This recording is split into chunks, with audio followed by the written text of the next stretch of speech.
ஹல்லேலூயா. சந்தோஷமா இருக்கீங்களா? கிருபை நிறைந்த இயேசுவின் நாமத்தினால உங்கள் எல்லாருக்கும் அன்பின் வாழ்த்துக்களை நான் தெரிவித்துக் கொள்கிறேன். கண்களை மூடி இன்றைக்கும் இப்போதும் கூட கர்த்தருடைய ஆவியானவர் உங்களோடு கூட பேசும்படியாக நம் கண்களை மூடி நம்ம ஜெபிப்போமா?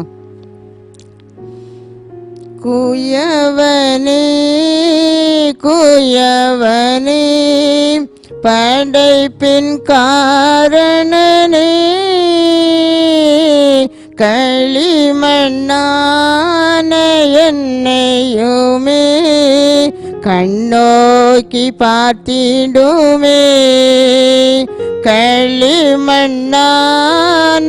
என்னையுமே கண்ணோக்கி பார்த்திடுமே. அன்பின் ஆண்டவரே, இங்கே வெளியிலும் கூட நீர் எங்களோடு கூட பேசுங்கப்பா. எங்களை கண்ணோக்கி நீங்கள் பாருங்க ஆண்டவரே. எங்களுக்காக நீர் இப்போ தருகிற உடைய வார்த்தையின் வல்லமைகள் இதை கேட்கிற ஒவ்வொரு பிள்ளைகளுடைய வாழ்க்கையிலும் கூட இடைபடட்டும் அப்பா.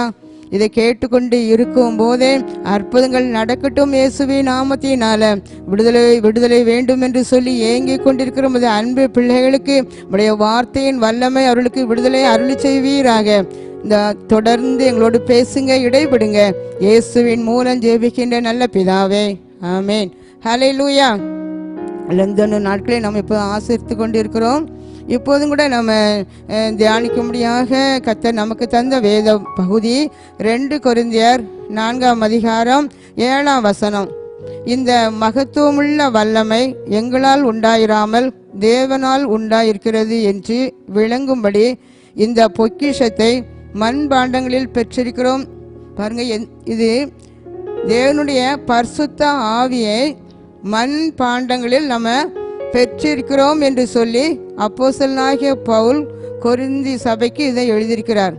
பொதுவாக களிமண்ணினால செய்யப்பட்ட எல்லா பாத்திரத்திற்கும் பெயர் மண்பாண்டம் அப்படிதான் சொல்லுவோம்.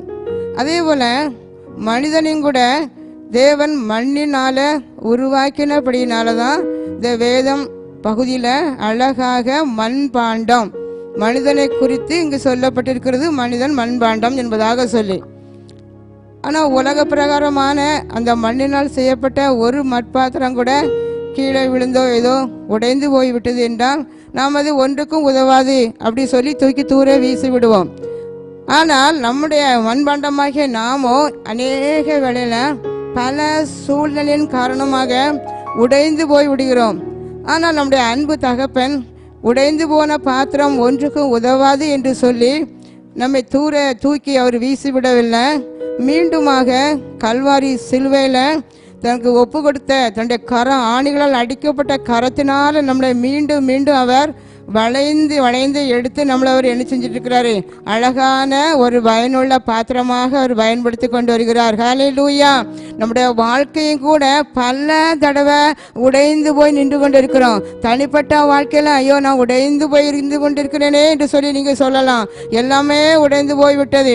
என் ஆவிக்குற வாழ்க்கையும் கூட இன்று உடைந்து போன நிலையில் தான் இருந்து கொண்டு இருக்கிறேன் என்று சொல்லி நீங்கள் அங்கலாய்த்து கொண்டிருக்கலாம். எவ்வளோ தடவை வேதம் வாசித்து தியானிப்பேன், ஆனால் இந்த நாட்களை என்னால் வேதம் வாசித்து தியானிக்க முடியல, ஒரு மனதாக ஜெபிக்க முடியல.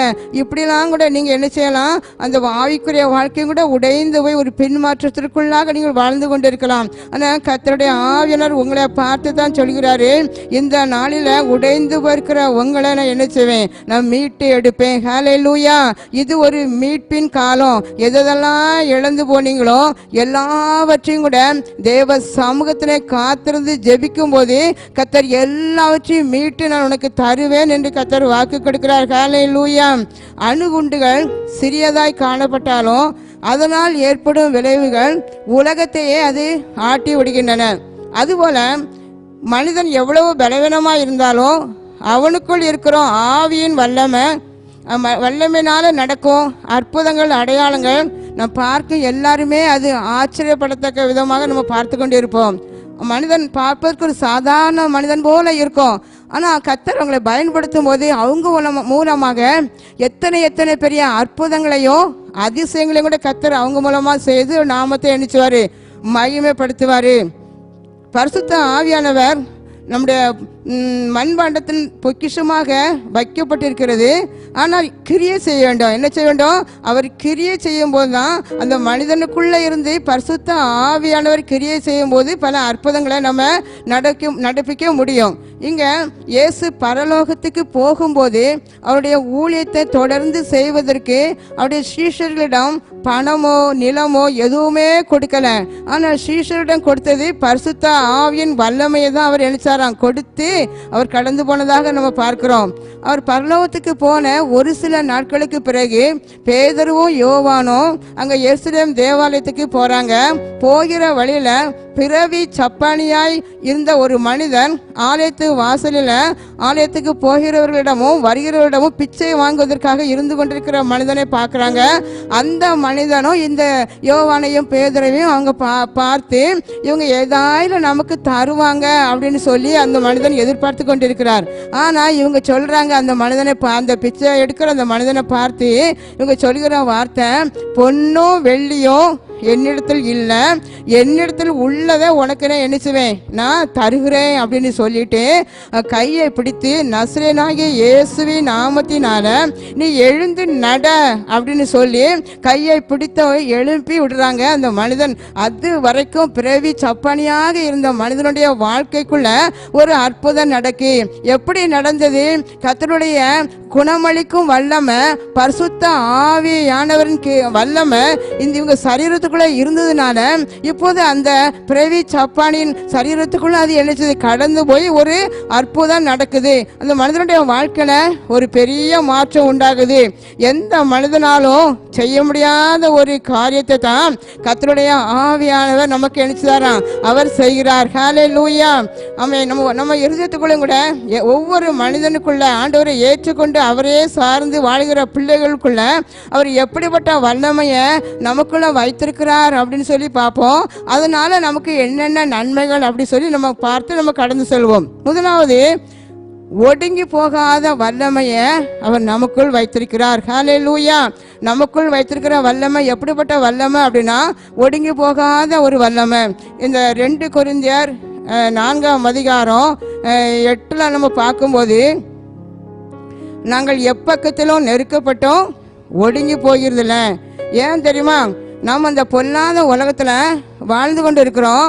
தேவனுடைய பிள்ளைகளுக்கு பல வகையில என்ன செய்யும், நெருக்கம் வருவது உண்மைதான். பாருங்க, அந்த நெருக்கத்திலும் கூட அவருடைய பிள்ளைகள் ஒடுங்கி போகாத படிக்கு கர்த்தருடைய ஆவியானவர் நமக்கு அவர் என்ன செஞ்சுட்டு இருக்கிறாரா, அவர் கிரியை செய்கிறார். இங்க உதாரணமாக ஒரு மனிதனை குறித்து நம்ம பார்ப்போம். தானியேலை குறித்து நம்ம பார்க்க போகிறோம். தானியேல் பாபிலோன் ராஜாவாகிய நேபுகாத் நேச்சார் மூலமாக எருசலேமில் இருந்து சிறைப்பிடித்து கொண்டு வந்த ஒரு யூத வாலிபர். பாருங்க, அந்த தானியேலுடைய வாழ்க்கையில அந்த ராஜா எல்லா வகையிலும் அவன் உயர்ந்த பெரிய ஒரு ஸ்தானத்தில் வைத்து அவரை அரண்மனையில் வைத்து பார்த்து கொண்டிருக்கிறார். இதை அங்குள்ள பிரதானிகளுக்கெல்லாம் பார்ப்பதற்கு மிகவும் மேலே ஒரு பொறாமை கொண்டாங்க. ஏன்னா அந்த தரியு ராஜா தன்னுடைய ராஜ்ய பாரம் இருக்கும்போது எந்த ஒரு நஷ்டம் வரக்கூடாது அப்படின்னு சொல்லி 120 தேசாதிபதிகளையும் அந்த தேசாதிபதிகளின் கணக்குகளை கவனிப்பதற்காக 3 பிரதானிகளையும் வைக்கிறாரு. அந்த 3 பிரதானிகளில் மகா பிரதானியாக இந்த தானியேலை அவர் நினைச்சாரா அவர் தேர்ந்தெடுத்து வைக்கிறாரு. பாருங்க, இவங்க கூட இருக்கிற பணி செய்கிற அந்த பிரதானிகள் தேசாதிபதிகளுமே இந்த தானியேலை பார்த்து மிகவும் எண்ணிச்சுதாங்க பொறாமை கொள்கிறாங்க.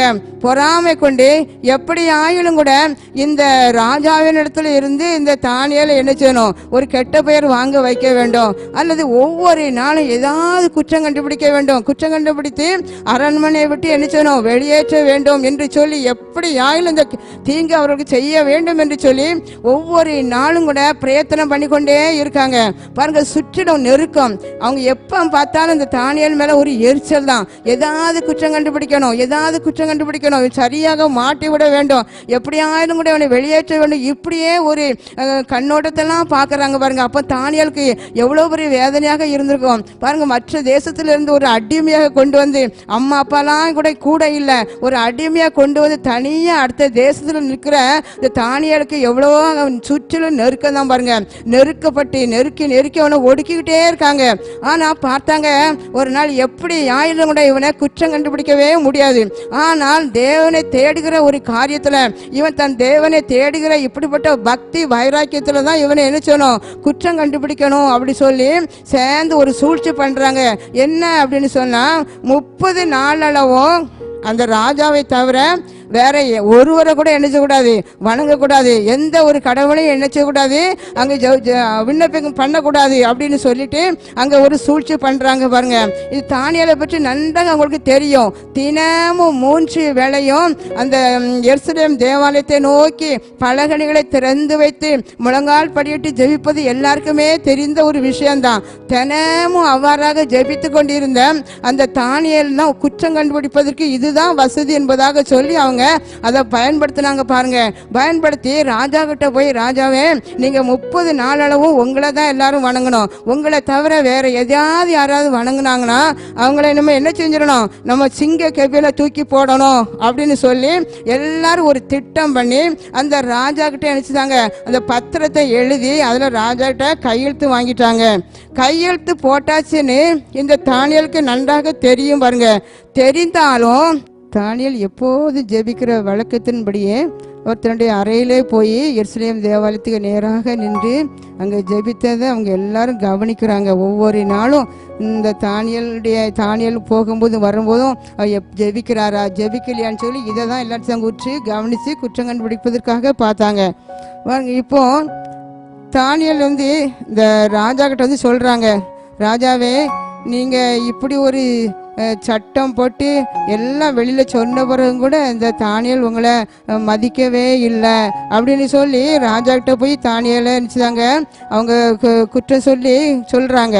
சொல்லி இப்போ பத்திரத்தில் கையெழுத்து போட்ட பிறகு அது என்ன செய்யணும், அது அப்படியே அதன்படி தான் நடக்கணும். ஆனால் அந்த ராஜாவுக்கும் தானியேல் மேலே மிக ஒரு நல்லெண்ணம் இருந்ததுனால அவர் சூரியன் அஸ்தமிக்கும் வரைக்கும் இந்த காரியத்திற்காக எப்படியாலும் தானியேலை சிங்க கவியில போடக்கூடாது என்று சொல்லி அங்கே அவர் போராடினதாக நம்ம வேதத்திலே வாசித்து அறிந்து கொள்கிறோம் பாருங்க. எல்லாரும் சேர்ந்து இப்போ என்ன பண்ணினாங்கன்னா தானியேலை நினைச்சுதாங்க கட்டி சிங்க கவியில தூக்கி போட்டாச்சு. தானியேல் எந்த தவறும் செய்யலை. கர்த்தரை நோக்கி ஜெபித்ததுனால கிடைத்த ஒரு தண்டனை தான் இது. அங்கே தூக்கி அனுப்பிச்சாங்க, அங்கே போடுறாங்க. போட்டு எல்லாருக்கும் நினைச்சாங்க தானியேல் இதோட கூட வாழ்க்கை நினைச்சது முடிந்து போனது, எல்லாம் இதோட வாழ்க்கைய அழிந்து போனது, இனி அவன் அரண்மனைக்கு என்ன செய்ய முடியாது, வர முடியாது அப்படின்னு சொல்லி எல்லாரும் அங்க வேடிக்கை பார்த்து கொண்டே இருக்காங்க. ஆனா இங்க ராஜா இரவு முழுதுமாக அந்த ராஜாவுக்கு அங்க தூக்கமே வரல.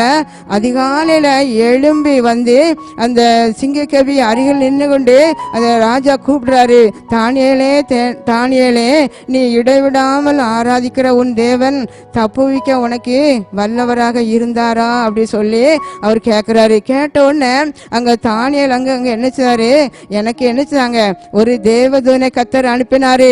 தேவதூதனை அனுப்பி அந்த சிங்கத்தின் வாயை கட்டி போட்டதுனால நான் நன்றாக இருக்கிறேன், என் தேவன் என்னை தப்புவித்தார் என்பதாக அவர் அங்க சொல்றாரு. தானியேல் சொல்றத நம்ம கேட்கிறோம். ஹல்லேலூயா. இது யாருடைய கிரியை? தானியேல் எதுவுமே செய்யல. அந்த சிங்க கெபில தூக்கி போடப்பட்ட பிறகு கர்த்தர் பார்த்தாரு, தானியேல் ஒன்று செய்யாவிட்டாலும் கர்த்தருடைய ஆவியானவர், அவனுக்குள்ள இருக்கிற ஆவியானவர் கிரியை செய்ததுனால பரலோகத்திலிருந்து தேவதூதனை அனுப்பி சிங்கத்தின் வாயை கட்டிப்பட்டதாக பார்க்கிறோம். நம்ம தானியேல் 6ஆம் அதிகாரம் 3ஆம் வசனத்துல பார்க்கிறோம், தானியேலுக்குள்ள ஒரு விசேஷித்த ஒரு ஆவி இருந்தது என்பதாக சொல்லி.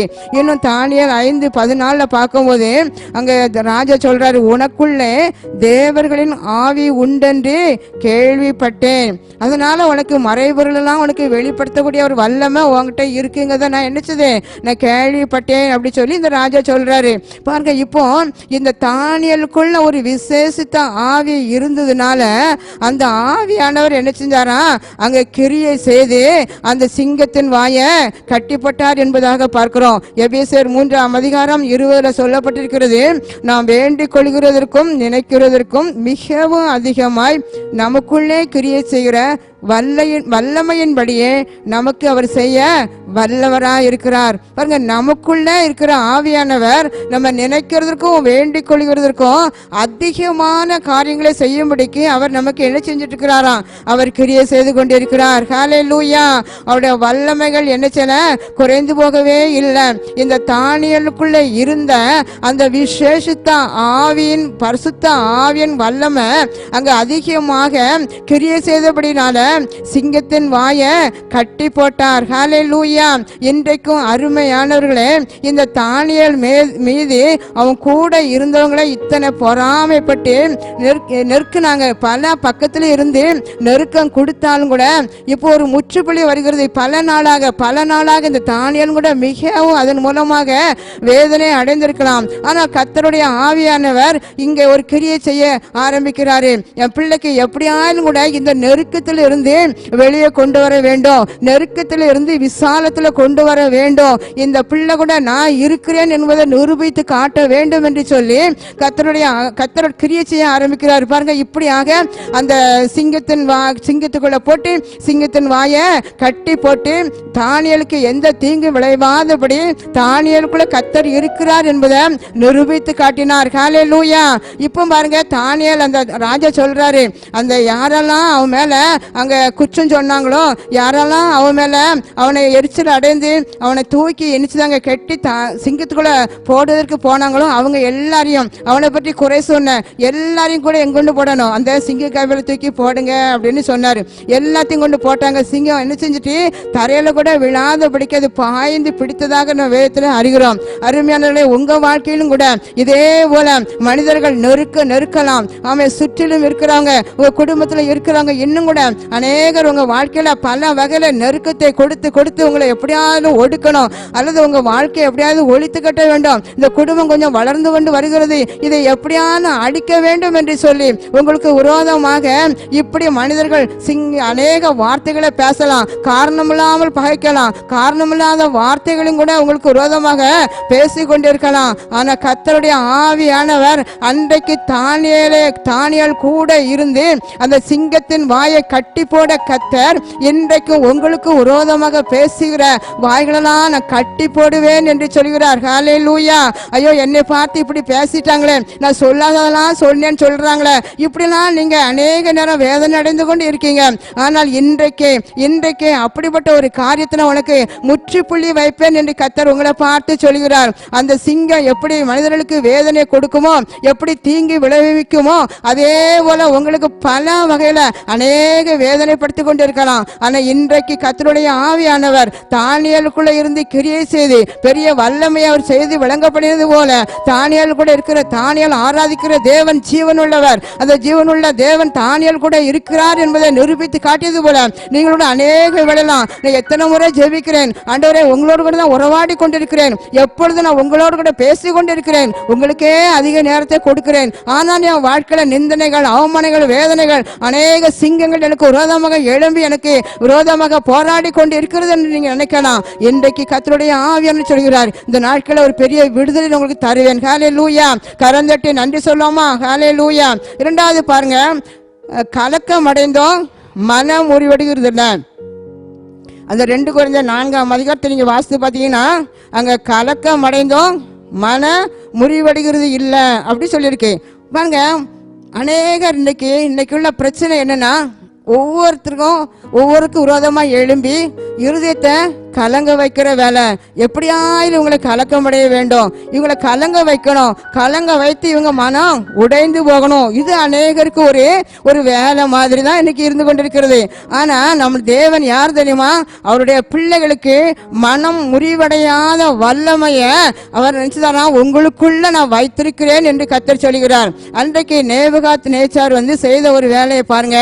இங்கு சாத்ராக் மேஷாக் ஆபேத்நேகோ என்கிற தேவனுக்கு பயந்த வாலிபர்கள் நன்றாக அரண்மனையில அவங்க அழகான பணி செய்து கொண்டு இருக்கும் போது திடீரென்று உங்க வாழ்க்கையில பிரச்சனை வருகிறது. என்ன பிரச்சனை அப்படின்னு சொன்னா, இந்த நேபுகாத் நேச்சார்ங்கிற ராஜா ஒரு பெரிய பொற்சிலையை உண்டு பண்ணி அந்த சிலையை கட்டி முடித்த உடனே இதற்கு பிரதிஷ்டை விழா வரும்போது நீங்க என்ன செய்யணும்? எல்லாரும் அதுக்கு வரணும். மேல தாள வாத்தியங்கள், கீத வாத்தியங்களை அங்க இசைக்க வைக்கும் போது எல்லாரும் என்ன செய்யணும், நீங்க அந்த அந்த சிலைக்கு முன்பதாக தாழ விழுந்து பணிந்து நீங்க வணங்கணும் அப்படின்னு சொல்லி அவர் ஒரு என்ன செய்றாரா, அங்க எல்லாருக்கும் ஒரு ஆணையை பிறப்பிக்கிறாரு. இதை மீறி இதை வணங்காதவங்களே எங்கொண்டு போடணும், தீச்சொலையில கொண்டு போடணும் அப்படின்னு சொல்லி அங்க அந்த தேசத்துல சட்டம் போட்டாச்சு. ஆனா இப்ப பாருங்க, அதே போல அந்த பிரதிஷ்டை பண்டிகை வந்துச்சு. அங்க எல்லாரும் அப்படியா எல்லாரும் அங்க நின்றுட்டு இருக்காங்க. அந்த மேலதாளம் அந்த கீத வார்த்தைகள் வாசிக்கும் போது எல்லாரும் அதை தாழ விழுந்து பணிகிறாங்க. நான் இந்த 3 பேர் மட்டும் அங்க என்னச்சல அந்த சிலைய வணங்கல. இதை கவனித்து கொண்டே இருந்த எல்லாரும் ராஜாவிட்ட போய் சொல்றாங்க, ராஜாவே நீங்க அந்த 3 வாலிபர்களும் உங்க வார்த்தைக்கு என்ன செய்யல, கீழ்ப்படியல, உங்களை மதிக்கல. அவங்க என்ன செய்யல, இந்த சிலைய அவங்க உங்க தேவனை அவங்க ஆராதிக்கல அப்படின்னு சொல்றாங்க. ராஜாவுக்கு மிக ஒரு கோபம். அந்த 3 பேரையும் கூப்பிட்டு ராஜா சொல்றாரு, இன்னும் ஒரு சான்ஸ் தரேன், உங்களுக்கு ஒரு வாய்ப்பு தரேன். அதே கீத வாத்தியங்களை நான் இசைக்கு வைத்து நீங்க என்ன செய்யுங்க, இப்போ இதை நீங்க பணியணும். அப்படி இல்லைன்னா நான் உங்களை எங்க கொண்டு போடுவேன், நான் உங்களை இப்பவுமே அந்த தீச்சொலியில தூக்கி எணிச்சுவேன், நான் போடுவேன். அப்ப ஏன் கைக்கு தப்பு வைக்க உங்களுக்கு இவங்க யார் இருக்கான்னு பார்ப்போம் அப்படி சொல்லி அவங்க மனம் உடைந்து போகிற அளவில் அந்த ராஜா அவங்களை நினைச்சுங்கிறாங்க. அங்க சொல்றாங்க பாருங்க. ஆனா இந்த வாலிபர்கள் என்ன சொன்னாங்க, இந்த காரியத்தை குறித்து பேசுவதற்கு எங்களுக்கு உங்ககிட்ட பேச எங்களுக்கு அவசியம் இல்லை அப்படி தைரியமா சொல்றாங்க. நாங்க ஆராதிக்கிற தேவன் எங்களை நிச்சயமாக தப்பு வைப்பாரு, உங்க கைக்கும் ராஜாவாகிய உங்க கைக்கும் தப்பு வைப்பாரு. இந்த தீச்சொலையில இருந்து எங்களை நினைச்சுவாரு, அவர் தப்பு வைப்பாரு. அப்படியே தப்பு வைக்காமல் போனாலும் நாங்க மட்டும் இந்த சிலையை நினைச்ச மாட்டோம், வணங்க மாட்டோங்கிறத நீங்க நன்றாக தெரிஞ்சுக்கிடுங்க அப்படி சொல்லி தைரியமா நினைச்சுதாங்க அவங்க சொல்றாங்க பாருங்க. அதே போல அந்த கீத வார்த்தைகள் வாசிக்கும் போது இவங்க வணங்கல. உடனே அந்த ராஜாவுக்கு ரொம்ப இவங்க மேல உக்கிர கோபம், அதிகமான கோபம் வந்துச்சு. வந்ததுனால தீச்சோலை என்ன செஞ்சுட்டாங்க, 7 மடங்கு சாதாரணமா இருக்கிற அந்த தீச்சோலையின் அந்த வேகம் 7 மடங்கு அதிகரிக்க வச்சு இவங்களை நினைச்சுதாங்க அந்த இராணுவத்துல பலசாலியான புருஷர்களை அழைத்து வந்து நல்லா கட்டி அணிச்சுதாங்க அவங்க தீக்குள்ள தூக்கி வீசுதாங்க பாருங்க. ஆனா இப்போது கர்த்தருடைய ஆவியாளர் ஒரு கிரியை செய்ய ஆரம்பிக்கிறாரு. அங்க என்ன நடக்குது அப்படி சொன்னா, அந்த தீச்சோலைக்குள்ள இவங்களை என்ன நினைச்சிருப்பாங்க, போடவும் அவங்க கருகி சாம்பலா போயிருவாங்க அப்படின்னு நினைச்சிருப்பாங்க. ஆனா கர்த்தர் அவங்க நினைச்சுதாராம் ஒரு ஏசி அறையில இருந்தது போல அந்த 3 பேர் உலாவுறாங்க. அந்த 3 பேர் கூட ஆண்டோடைய தேவதூதனை அனுப்பி அங்க என்ன 4 பேராக அதுல உலாவுறத அந்த ராஜா பாக்குறாரு. பார்த்து சொல்றாங்க, 3 பேர் தானே கட்டி போட்டோம், ஆனா இப்போ 4வது ஒரு சாயல் நின்றுட்டு இருக்கே, தேவபுத்திரரின் சாயல் போல இருக்கு அப்படி சொல்லி அந்த ராஜாவே நினைச்சுதாராம் அவர் அதை சொல்றாரு பாருங்க. ஆமென். இப்ப யாரு கிரியை செய்யறான், இவங்க இந்த சாத்ராக் மேஷாக் ஆபேத் ஆராதிக்கிற தேவன் அந்த பரிசுத்த ஆவியானவர் தான் இவங்கள மன முறிவு அடையாதபடி ஒரு வல்லமை இவங்களுக்குள்ள வைத்து அவர் கிரியை செய்கிறாரு. அந்த எரிகிற அக்கினி சூளை இவங்களை என்ன செய்யல, சேதப்படுத்தல. ஹல்லேலூயா, ஹல்லேலூயா. அப்ப கர்த்தருடைய பிள்ளைகளுக்கு அங்க நெருக்கம் வரும், கலக்கம் அடைவதற்கு அநேக கூட்டங்கள் கூடவே வந்தாலும் ஆனா கர்த்தர் என்ன செய்ய மாட்டார், அதை விடவே மாட்டார். ஹல்லேலூயா.